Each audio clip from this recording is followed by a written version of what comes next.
नमस्कार प्रिय दर्शकों, आप सभी का हमारे YouTube चैनल पर हार्दिक स्वागत है। दोस्तों, आज है कामिका एकादशी 30 जुलाई 2024 दिन मंगलवार। यह एकादशी श्रावण मास के कृष्ण पक्ष की एकादशी को मनाई जाती है। प्रिय दर्शकों, इस एकादशी में क्या क्या पुण्य मिलते हैं और किस प्रकार से ये पापों से तारने वाली है, अपने पितरों को प्रसन्न करने वाली है। जो भी दर्शक मित्रगण चैनल से नए जुड़े हो, चैनल को सब्सक्राइब करें और बेल आइकन को प्रेस करें। अब मैं ये कहानी शुरू करता हूँ। प्रिय दर्शकों, पांडुपुत्र अर्जुन भगवान श्री कृष्ण से कहते हैं कि हे श्री कृष्ण भगवान, आषाढ़ मास के शुक्ल पक्ष की देवशनी एकादशी का मैंने विस्तार पूर्वक आपसे श्रवण सुना है। अब आप मुझे श्रावण मास की कृष्ण पक्ष की एकादशी की व्रत कथा सुनाइए। इस एकादशी का नाम क्या है, इसकी विधि क्या है, इसमें किस देवता का पूजन किया जाता है, इस उपवास को करने से मनुष्य को किस फल की प्राप्ति होती है। भगवान श्री कृष्ण कहते हैं, हे श्री धनुधर, मैं श्रावण मास के पवित्र एकादशी की कथा सुनाता हूँ, सो आप ध्यानपूर्वक श्रवण करो। एक बार इस एकादशी की पावन कथा को भीष्म पितामह ने लोकहित के लिए नारद जी से कहा था, सो मैं आप सभी से कह रहा हूँ। एक समय नारद जी ने कहा, हे पितामह, आज मेरी श्रावण मास की कृष्ण पक्ष की एकादशी की व्रत कथा सुनने की इच्छा है, अतः आप इस एकादशी की व्रत कथा को विधानपूर्वक सुनाइए। नारद जी की इच्छा से भगवान भीष्म पितामह कहते हैं, हे नारद जी, आपने बहुत ही सुंदर प्रस्ताव किया है। अब आप ध्यानपूर्वक श्रवण करेंगे। श्रावण मास के कृष्ण पक्ष की एकादशी का नाम कामिका एकादशी है। इस एकादशी की कथा सुनने मात्र से ही वाजपेयी यज्ञ के फल की प्राप्ति होती है। कामिका एकादशी के उपवास में शंख चक्र गदाधारी भगवान विष्णु का पूजन किया जाता है। जो मनुष्य एकादशी के दिन धूप दीप नैवेद्य आदि से भगवान विष्णु की पूजा करते हैं, उन्हें गंगा स्नान के फल से भी उत्तम फल की प्राप्ति होती है।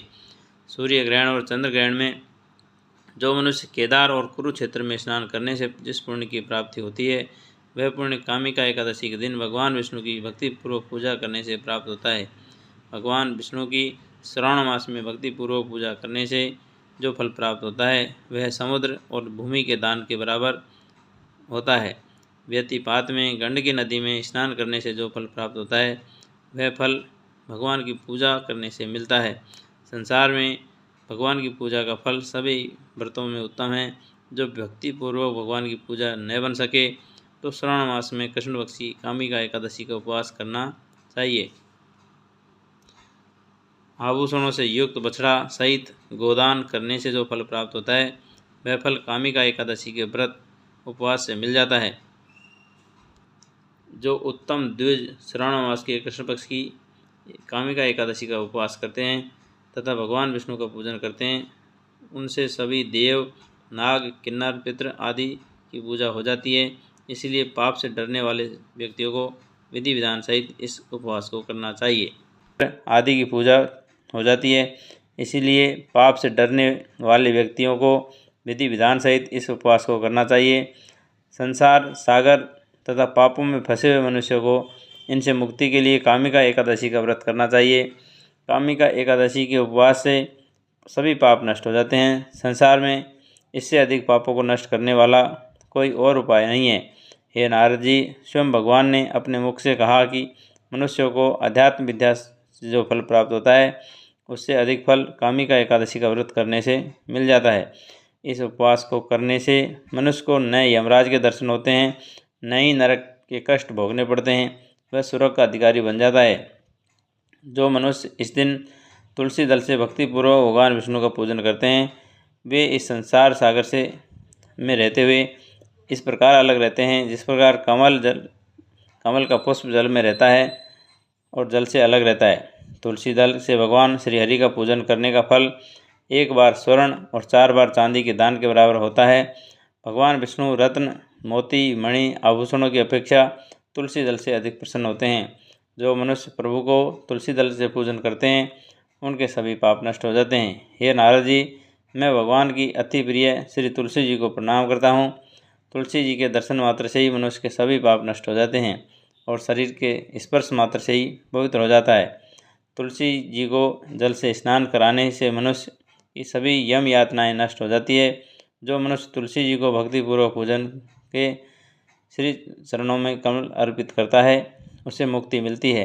इस कामिका एकादशी को रात्रि को जो मनुष्य जागरण करते हैं और दीप दान करते हैं, उनके पुण्यों को लिखने में चित्रगुप्त भी असमर्थ हैं। एकादशी के दिन जो मनुष्य भगवान के सामने दीपक जलाते हैं उनके पितृ स्वर्गलोक में अमृत का पान करते हैं। भगवान के सामने जो मनुष्य घी या तिल के तेल का दीपक जलाते हैं उनको सूर्यलोक में भी सहस्त्र दीपकों का प्रकाश मिलता है। कामिका एकादशी का व्रत प्रत्येक मनुष्य को करना चाहिए। इस व्रत के करने से ब्रह्मा, रक्त बहाव आदि के सभी पाप नष्ट हो जाते हैं और इहलोक में सुख भोगकर प्राणी अंत में विष्णु लोक को प्राप्त होते हैं। इस कामिका एकादशी के माध्यम के श्रवण और पठन से मनुष्य स्वर्गलोक को प्राप्त करते हैं। कथा का सार, भगवान श्री हरि सर्वोपरि हैं। वे अपने भक्तों को निश्चल भक्ति से सहज ही प्रसन्न हो जाते हैं। तुलसी जी की भगवान विष्णु की प्रिया हैं। भगवान श्री हरि हीरे, मोती, सोने, चांदी से इतने प्रसन्न नहीं होते जितनी प्रसन्नता उसे तुलसी दल से होती है। प्रिय दर्शकों, ये थी भगवान श्री विष्णु की कामिका एकादशी की व्रत कथा। इसमें सबसे ज़्यादा तुलसी दल का महत्व बताया गया है। दोस्तों, ये सभी पुण्य को देने वाली है तथा सभी पापों को नष्ट करने वाली एकादशी है। आशा करता हूँ कि सभी को वीडियो अच्छा लगा होगा। सभी जीवन में कभी न कभी एकादशी का व्रत कथा जरूर करें, क्योंकि दोस्तों कहते हैं कि स्वर्ग में ले जाने वाली और पापों से तारने वाली ये एकादशी की व्रत कथा सभी व्रतों में उत्तम होती है। सभी को राधे राधे, जय श्री कृष्णा, हरि ओम।